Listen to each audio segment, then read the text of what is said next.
American journalism. My concern is that most of us are winding up working for big conglomerates that have vested interest in government policy, and that brings about a kind of self-censorship that affects the journalists because the executives and the investors and the managers have a stake, as they did in England, of kowtowing or going into collusion with government. That's the big danger I think we face with these big media conglomerates. I was very intrigued that when this scandal started breaking in London, Rupert Murdoch was actually in Sun Valley, Idaho, for that annual gathering of what is virtually a cartel of very powerful media barons. And, you know, they look up to him and because of the money he makes with his philosophy of anything goes.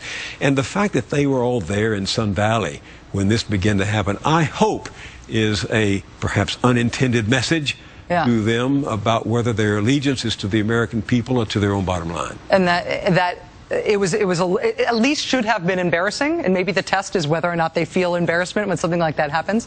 I mean, I work at a big corporate conglomerate controlled media outlet, and I feel like the way to handle this as an individual journalist for me is that I have carved out a sphere here of editorial independence. On MSNBC, my deal with the company is I will do shows on MSNBC and you will not tell me what to say, and they're very comfortable with that. And I think a lot of individual journalists find ways to do that, but you think that we're still in an environment, even with that editorial freedom, in which we're limited in what we can do.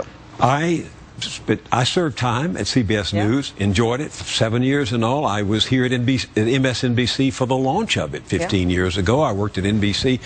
But I saw in every one of those environments the growth of the shadow of self-censorship. When